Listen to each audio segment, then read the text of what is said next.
My cameraman murdered his family by Nathan, aka his dad. This is insane. I saw this and I think this might be the most insane thing I've seen on the internet in a while. Now, I'm hoping this is clickbait. I am gonna jump the playback speed up to 1.5 because dad kind of talks a little slow. But I hope this is clickbait because this might be one of the wildest things I've seen on the internet in a while. Welcome to a different video. I feel like I say that a lot now. You may be familiar with my Grave Stories series where I cover dark and spooky things, true crime, ghost stuff. I was a former gravedigger. What? He was a former gravedigger? I also cover stuff like this on my show. I've dipped my toe in a little bit of true crime. I like doing an occasional true crime story. Fascinated with spooky. I know I did the Halo murders. I did an expose type thing on the guy who used to work on the Legacy of Kain games. I had some other ones that I'd worked on. I think a Tetris one. I've done a few things. I don't know if they're all released or if I trashed them or what, but they're coming up. They're coming up. I don't know where they are in like the gun rotation and the Russian roulette of me releasing videos, but I got some stuff coming up. Scary stories. This is, I don't even know if I can categorize this as that. This is a very sad, dark story, and it's different this time because this time it involves someone I knew. Because this time it's personal. I'm sorry, guys. I know this is a very serious moment, but it's personal.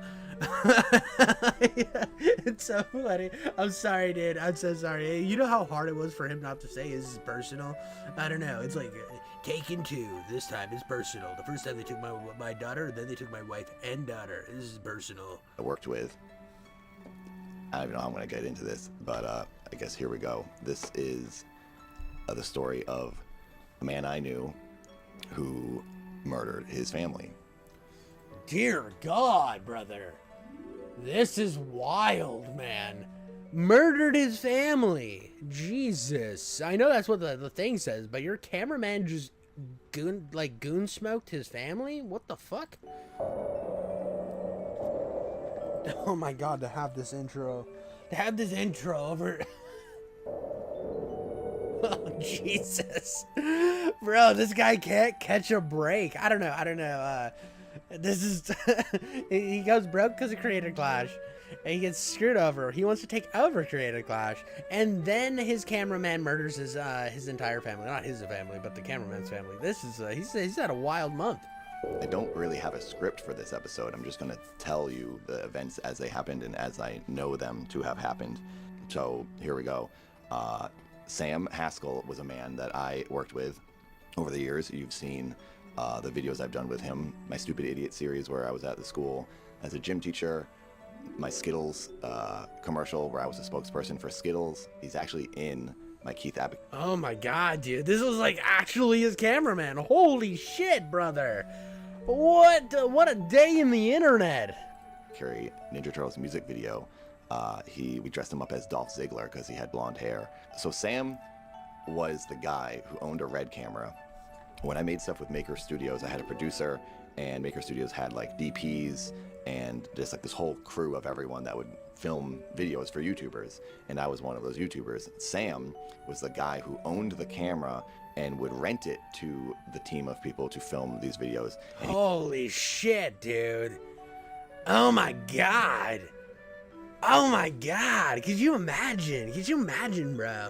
Your bro, somebody that you fucking knew, murdering their entire family? That is crazy, brother. That is so wild. It's like, hey, where's Sam today? I haven't seen him in a while. Oh, he murdered his entire family. What do you think about that? What the fuck? he always came with the camera. He was a DP, but he never really double penetrator. That's what that's known for. He was a double penetrator. Filmed the videos. There's always another DP that filmed it. Sam would just get like paid for the camera. He didn't even have to be there, but he always was there, especially on my shoots. He was a fan of mine. He used to talk to me all the time. He loved video games. He liked Keith Abbott.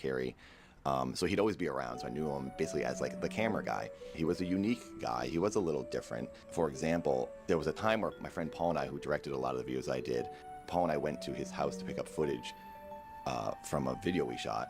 We went there to his house, and the house was like really big. It was like a mansion basically, the room we went into was just completely empty, like this big mansion with no furniture in it besides one desk with a computer and his red plugged into it where he dumped the... That's terrifying, dude. That is terrifying.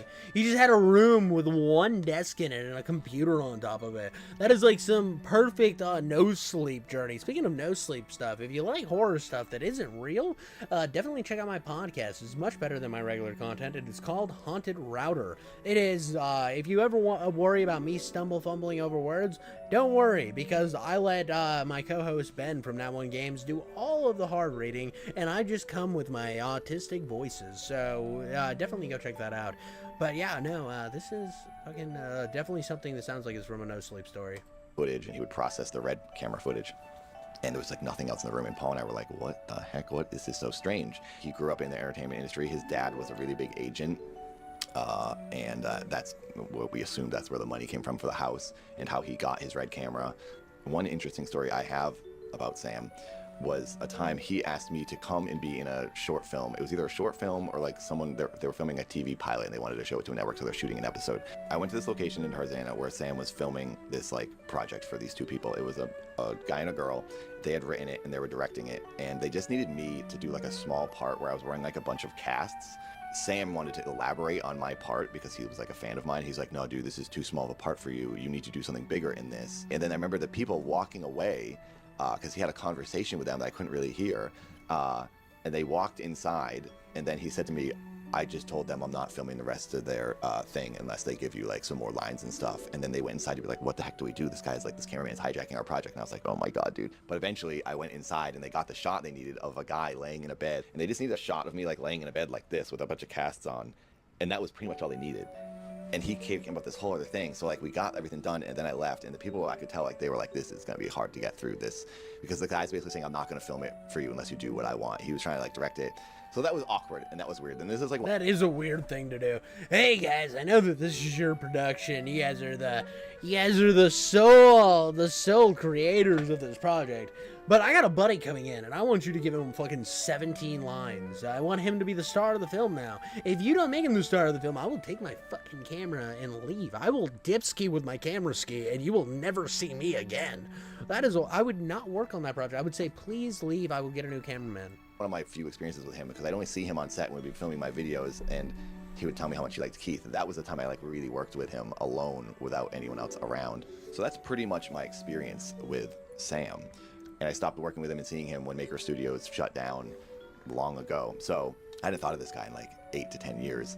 And then my mom in November of 2023 texts me and says, hey, do you know this guy? And it was like some news link of like NBC News, whatever, something from Boston. My mom's in Massachusetts. Oh my God, dude. Oh my God, he sat on this for years, brother. So this isn't something that happened like last week. Okay, that's a little better. I mean, if this happened like yesterday, and he was like, yeah, I'm gonna fire up the camera and talk about the shit that happened yesterday, that would be a little wild. She's watching the news, and she asked me if I knew there's a story about some guy in Los Angeles and some crime happened. And that's what I see as I'm filming a short film, and I was like reading it as I was like on this set. I was like, Mom, why would you assume I'm just going to know some random person in a news article in Los Angeles? And then I'm reading it, and it says Sam Haskell. And I was like, oh my God, I do know this person. I texted my mom back. I was like, yeah, I do know this person. This is so bizarre. And it's saying how Sam, allegedly at this point, murdered his wife, and then her mother and her father, so his in-law. Holy shit, bro. Bro went back in the wife's legacy, dude. He was taking out his wife's family line, dude. Oh my God. What? She was like, I want a divorce. She's like, well, I'm killing your parents. Was in Tarzana, which is here in LA, and then chopped them up and put them in bags. Oh my God. This gets worse. Holy shit, he cut up his wife's parents and put them in bags. Yeah, little baby. He cut up his wife's parents and put them in bags. Don't clap, that's not a clapping moment. I told my daughter that, and she knows when I get hyped up like this that I'm doing kind of a jokey thing usually. And so she's like, I'm like, now my daughter's gonna become a serial killer. Thanks, Nathan, Dad.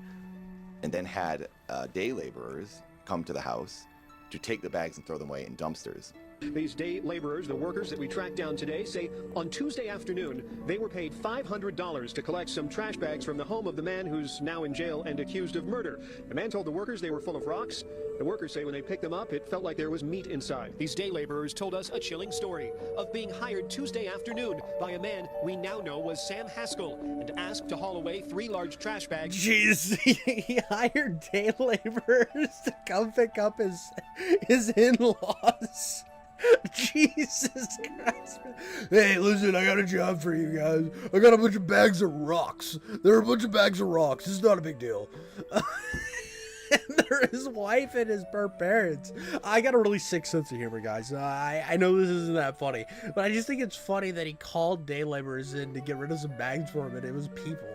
Like, what the fuck? Like, every time I hear about murders and stuff, it's always, no, he's caught it the stupidest ways, and this is wild. Like, bro didn't even, like, drive them up into the hills, and what was that movie? There was, like, that movie where they throw people, Mulholland Falls. He didn't even take them to Mulholland Falls. He just fucking hired a bunch of random handyman guys to dispose of his family. What the fuck? From inside the garage at Haskell's home on Coldstream Terrace in Tarzana. They say they saw human body parts inside one bag, including a belly button. They say they took the bags right back to Haskell. They just opened the bag. They opened the bag and it's just a belly button looking back at him. And they're like, hey, man, this is not cool, brother. I think these aren't rocks. You said they're rocks. No. They're really fleshy rocks. I don't think you understand. They're fleshy rocks, but it has a belly button. There is flesh with belly buttons on them, okay? Left them on the driveway, returned his money, and drove immediately to the police. Haskell was arrested Wednesday after the dismembered torso of a woman was found. Dude, this guy deserves to rot at the bottom of the prison. He deserves, they don't have the death penalty in California. Darn, this guy deserved the worst. Holy shit, why would you, what? The dude hired people to dispose of his murder victims for him.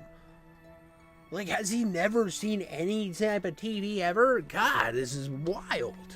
In what police say was one of those trash bags. This is Dexter. Hey, this is Dexter Morgan. I'm gonna need you to grab these trash bags and take them out in the middle of the ocean for me. Just really quick, I need you to take a boat trip for me and then throw them in the ocean. Well, what is it? Rocks. They're rocks. 100% rocks. In a parking lot in Encino. Police then searched Haskell's home, and law enforcement sources have told the I-Team they found a lot of blood and evidence inside that suggests the home was the scene of a murder. He's being held in lieu of $2 million bail on suspicion of murder. No criminal charges have been filed yet, but he's expected to make an initial court appearance Monday morning. They went to a police station and told the cops what happened, and the cops said, we can't do anything, you have to go to another police department. The guys were shocked, and then they go to another police department, which was the highway patrol, I think, and they said, we can't do anything for you, you have to call 911. It's like, what the heck? You're reporting a murder, and the cops are just like, yeah, go somewhere else. This is insane to me. So dude, okay, this is a real story I had from when I lived in, I lived on the edge of 2 counties in Portland, and one time we had to call the cops because there was this guy that was, like, harassing my neighbors, and so I ran the guy off of the property. But I called the cops to say, hey, I don't want to have to get in an altercation with this guy. I don't want to be altercating, right? And we called the cops, and they transfer me to one, they're like, well, you need to talk to this county. So, because I lived right on the line, right? So I call this, and I'm like, hey, I got a call because I got somebody harassing us, and he's kind of seems dangerous, and I don't want to have to fight him because he keeps showing up. Could you please send somebody? No, we're going to transfer you to this one. So then I talk to them. But like the third time, I'm like, what's the point? I literally tell the dispatcher, I'm like, please, this is an emergency. This guy has showed up 4 times, and I think he's about to get violent. Could you please send somebody to, like, get him out of here? Like, why am I talking to, like, 6 different dispatchers? Why am I not just talking to one dispatcher? That's what 911's for. Finally, the guys called 911, and these guys were freaking out, too, because they thought this guy, now he's seen them, he's going to come for them, he's going to try to kill them. So these guys call 911, they report it, and eventually the cops come out to the house. And I think by this point, Sam had then taken the bags himself and dumped them in a dumpster. So he tries to hire somebody to dispose of the body, and then he just goes and dumps them in a random dumpster. Why didn't you do this first? If you would have done this first, it wouldn't have come back to you as fast. Like, this guy is a colossal moron. Like, again, dude, what he should have done is never murdered his wife and in-laws. That's the number one thing I would have done differently, is not murder people. The other thing is not called people to dispose of the bodies for me. Again, I feel really bad for his family that died, but I'm making fun of him. Every joke that I'm making here is making fun of his stupidity.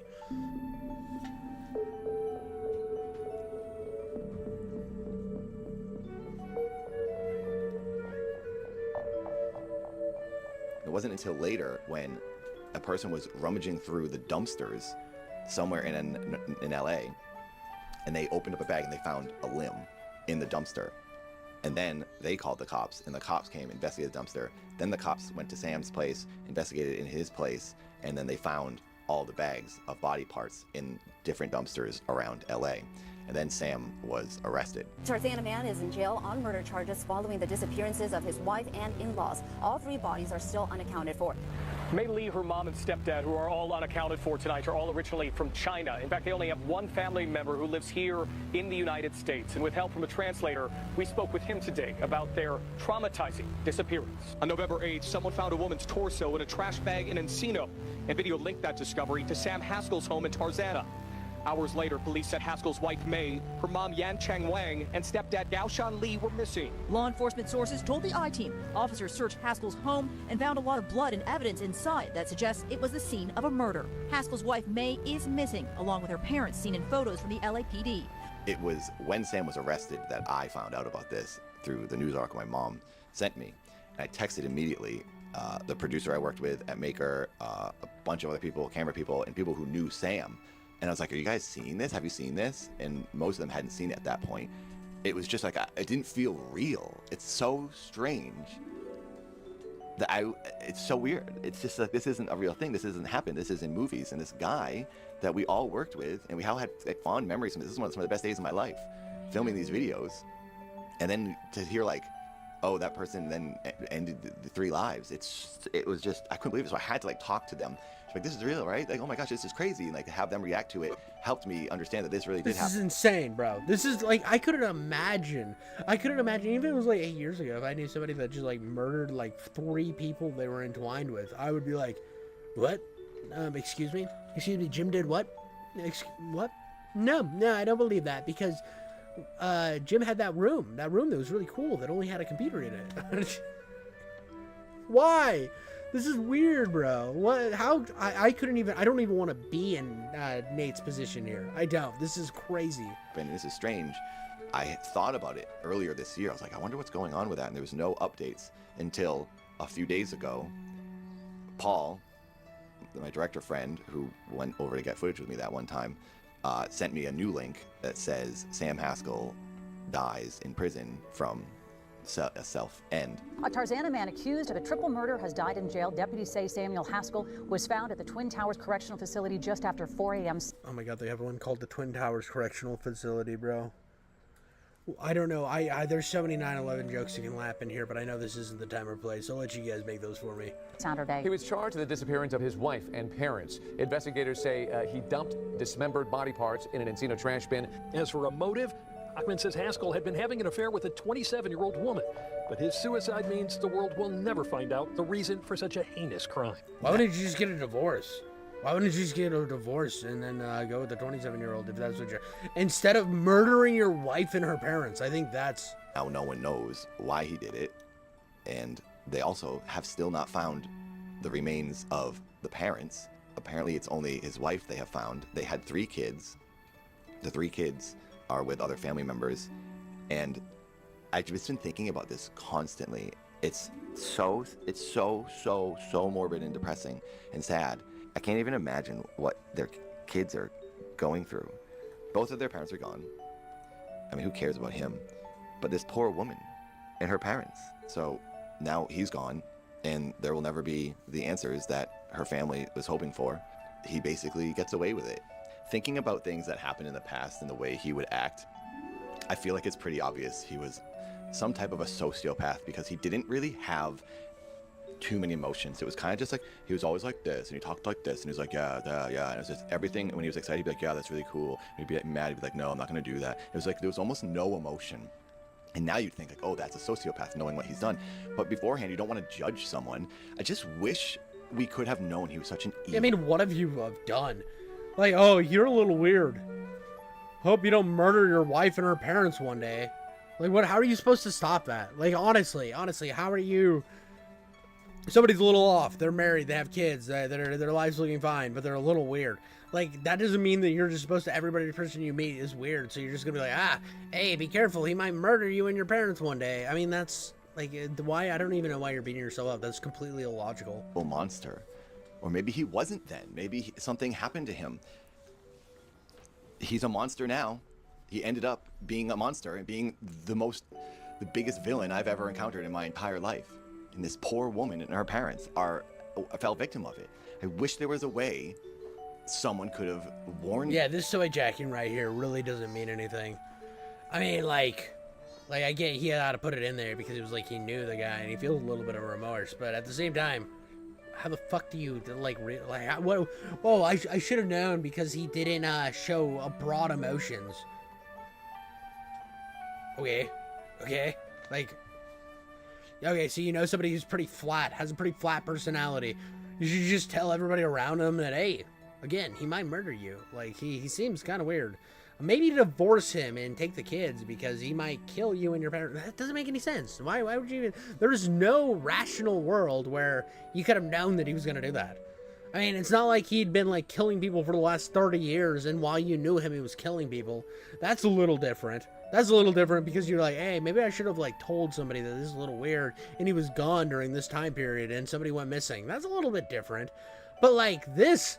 How the fuck can you know somebody's gonna kill somebody in the future? No way. Them. But now I'm just talking fantasy. So anyway, this could help raise awareness for mental health. And I really... What? What? Jesus. What? He could have just provided us with the facts here. I thought he was a sociopath. Mental health help wouldn't have helped him, I guess. He's a, like, if he, I don't know. Oh, people out there who are having any struggle with anything, some emotional imbalance or sadness or anger, like, you're allowed to talk to people about it. You don't have to feel... Bro is fucking all in his feelings, which I get. I'll sympathize with you there. I'm not saying don't give it help if you don't need help, but I don't know. This is a weird PSA. This has gone in a weird direction really fast. I get that he was your friend, Nate, but, like... What the fuck are we doing here? This has gone in such a stupid direction.